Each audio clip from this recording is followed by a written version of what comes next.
అందరికీ నమస్కారం. మరి ముఖ్యంగా నారా లోకేష్ గారికి, చంద్రబాబు నాయుడు గారి తనయులు, రాష్ట్ర మంత్రివర్యులు నారా లోకేష్ గారి మౌనం విస్మయం కలిగిస్తుందండి.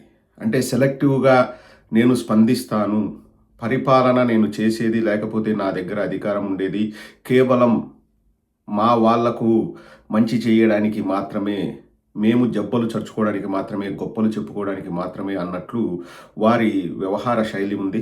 అది చాలా ఆక్షేపణీయమండి. అంటే ఒక సమాజంలో మనం బ్రతుకుతున్నప్పుడు, మరీ ముఖ్యంగా ప్రజా జీవితంలో ఉన్నప్పుడు అన్నిటినీ బ్యాలెన్స్ చేసుకుంటూ వెళ్ళాల్సిన అవసరం అయితే ప్రతి నాయకుడికి ఉంది. కానీ నారా లోకేష్ గత 2 సంవత్సరాలుగా వారు ఎంచుకున్న పంతా చూస్తే చాలా ఆశ్చర్యం వేస్తుందండి. ఒకరోజు వాళ్ళ తెలుగుదేశం క్యాడర్‌తో ఏదో మీటింగ్‌లో మాట్లాడుతూ, నా వల్ల ఒకరు కాలు జారి పడ్డారు, ఒకరికి గుందుపోతు వచ్చింది, ఒకరి నల్ల జుట్టు తెల్ల జుట్టు అయింది, అర్థమైందా రాజా, నా తల్లిని దూషిస్తే నేను ఊరుకుంటానా, వాళ్లకు శిక్ష పడేలాగా చేస్తాను అని మాట్లాడాడు. మరొక రోజు అసెంబ్లీ సాక్షిగా, మా నాన్ననంటే ఊరుకుంటానా, నేను శిక్షిస్తాను, నేను ఏదైనా చేస్తాను అని వేలు ఇలా ఇలా ఇలా చూపిస్తూ అన్నారు.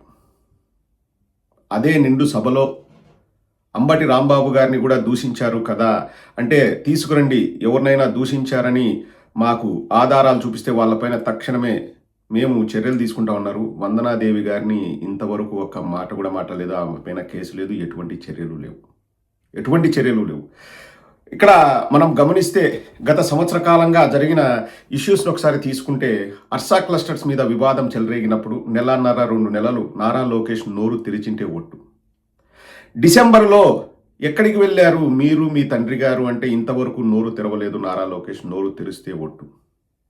అలాగే ఆడవారిని ఎవరైనా ఏదైనా చేస్తే చూస్తూ సహించను, నేను తట్టుకోలేను అని చెప్పేసి పలుమార్లు బహిరంగ సభల్లో మాట్లాడిన నారా లోకేష్, ఒక బాధితురాలు వచ్చేసి నన్ను ఒక వ్యక్తి 5 సార్లు ప్రెగ్నెంట్ని చేసి అబార్షన్ చేయించి నా జీవితంలో ఆడుకున్నాడు అంటే ఇంతవరకు నోరు తెరిచిన పాపాన పోలేదు నారా లోకేష్. అక్కడ స్త్రీమూర్తి కనిపించలేదా నారా లోకేష్కి? ఇంతవరకు నోరు తెరవలేదండి. వాళ్ళ కూటమి ప్రభుత్వంలోని ఒక ఎమ్మెల్యే చేసిన నిర్వాకం ఇంతవరకు నోరు తెరిచింటే ఒట్టు. అలాగే బిఆర్ నాయుడు అనే వ్యక్తిపైన ఎన్నో ఆరోపణలు వచ్చినాయి. వేరెవరైనా కానీ ఇట్లా చేసింటే తక్షణమే ఆ పదవి నుంచి తీసేసేవాళ్ళు, ఏ పార్టీ వాళ్ళైనా అండి. కానీ ఇంతవరకు అతనిపైన చర్యలు పక్కన పెడితే అతని గురించి ఒక్క మాట కూడా మాట్లాడలేదు నారా లోకేష్. ఇంతవరకు నోరు తెరిచిన పాపాన పోలేదండి నారా లోకేష్. ఇప్పుడు ఈ ఉదంతం, అసలు నైతికత అనేది ఒకటి ఉంటుందండి. ఇక్కడ సాక్షాత్తు ఒక 15 లక్షల మందికి ప్రతినిధి అయిన ఒక ఎంపీ డ్రగ్స్ తీసుకుంటూ పట్టుబడ్డాడు. అతని బ్లడ్ శాంపుల్స్లో పాజిటివ్ అని వచ్చింది. స్వయంగా ఈగల్ టీమ్ ఎస్పీ గారే పబ్లిక్ అందరికీ అనౌన్స్ చేశారండి.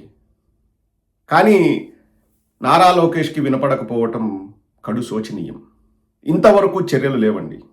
ఇప్పుడు మేము హెరిటేజ్ గురించి మేము ప్రశ్నించమండి. అంటే ఏంటి, హెరిటేజ్ పాల ప్యాకెట్ పైన ఏ కలర్ ఉండాలి, ఏ ఫాంట్ ఉండాలి, అందులో ఎన్ని లీటర్ల పాలు ఉండాలి, లేకపోతే ఏ రాష్ట్రంలో సప్లై చేయాలన్నది మాకు సంబంధం లేని విషయం. కానీ ప్రజాక్షేత్రంలో, ప్రజా జీవితంలో ప్రజాప్రతినిధిగా ఉన్నప్పుడు అన్నిటిపైన స్పందించాల్సిన బాధ్యత నాయకులకు ఉంటుందండి. మా వాడు చేస్తే మేము గంపలో మూసిపెట్టుకుంటాం, మేము దాచిపెట్టుకుంటాం, మేము బయటికి ఏమీ మాట్లాడము, మేము అతన్ని కాపాడుకుంటాం, వేరే వాళ్ళు ఏమీ చేసినా చేయకపోయినా వాళ్ళపైన మేము కక్ష తీర్చుకుంటాం, దుమ్మెత్తి పోస్తాం, మేము రచ్చరచ్చ చేస్తామనే ధోరణి ప్రజా జీవితంలో మంచిది కాదు. నారా లోకేష్ గారికి చెప్తున్నాను, మీరు స్పందించరు అని నాకు బాగా తెలుసు. ఎందుకంటే ఇది నేనేదో మీ మీద వ్యక్తిగత కక్షతో నేను మాట్లాడట్లేదు లోకేష్ గారు.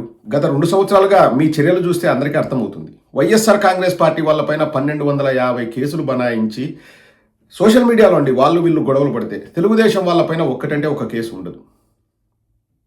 మా నాన్నను దూషించారు అని చెప్పేసి అంబటి రాంబాబు గారి పైన 53 కేసులు, ఆ పక్కన వాళ్ళు ఆస్తులు ధ్వంసం చేసి పెట్రోల్ బాంబులు వేసి సజీవ దహనం చేయడానికి, పిల్లల్ని అలాగే ఇంట్లో ఉన్న మహిళల్ని చంపడానికి ప్రయత్నించి పెట్రోల్ బాంబులు వేస్తే ఒక కేసు కూడా ఉండదండి. అంబటి రాంబాబు గారి విషయంలో చూసాం, జోగి రమేష్ గారి విషయంలో చూసాం. అరవ శ్రీధర్ నన్ను పాడు చేశాడని ఒక మహిళ బయటకు వచ్చి మాట్లాడితే సమస్య మాకు సంబంధం లేదన్నట్లు పక్కన పెట్టేస్తారు. బిఆర్ నాయుడు విషయం కూడా అంతే.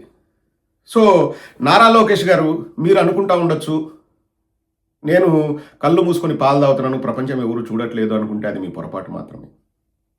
ఇక్కడ ప్రజలన్నీ గమనిస్తున్నారు. మీరు ఈరోజు బయటికి రాకపోవచ్చు. నాకు తెలిసి ఈ విషయంలో బయటికి రారు.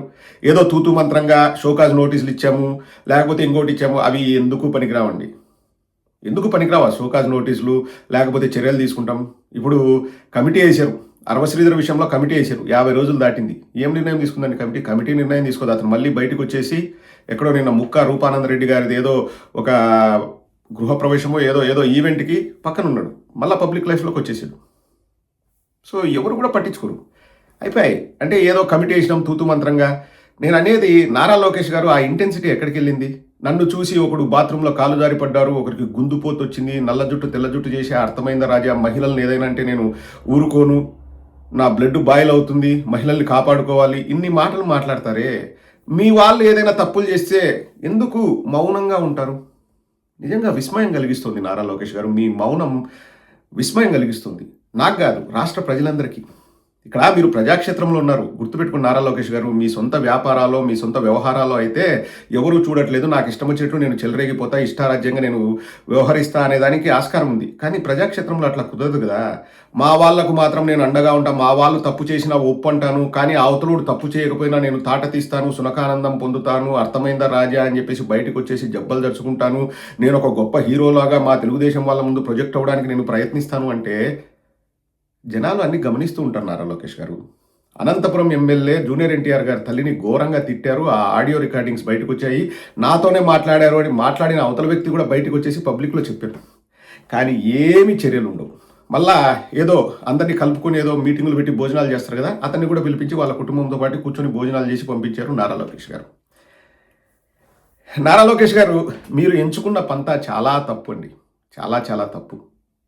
మా వాళ్ళని నేను కాపాడుకుంటా వస్తాను, నేను కేవలం తెలుగుదేశం వాళ్ళ కోసమే నేను మంత్రిగా ఉన్నాను, నేను తెలుగుదేశం వాళ్ళ కోసమే నేను పాటుపడుతున్నాను, పైగా నా హీరోయిజం చూపించుకోవడానికి నేను వైఎస్ఆర్ కాంగ్రెస్ పార్టీ వాళ్ళపైన కేసులు వేస్తాను, దుర్భాషలాడతాను, వాళ్ళ ఇష్టారీతిన వాళ్ళను నేను ఏదైనా అంటాను, చెలరేగిపోతాను, బహిరంగంగా ఆధారాలుండి దొరికినా కానీ మా వాళ్ళని నేను కాపాడుకుంటాను అనడం చాలా చాలా తప్పు లోకేష్ గారు. నైతిక విలువలు అనేవి ఉంటాయండి రాజకీయాల్లో. తెలుగుదేశం పార్టీలో టార్చ్ లైట్ పెట్టి వెతికినా కనిపించవు, అది వేరే విషయం.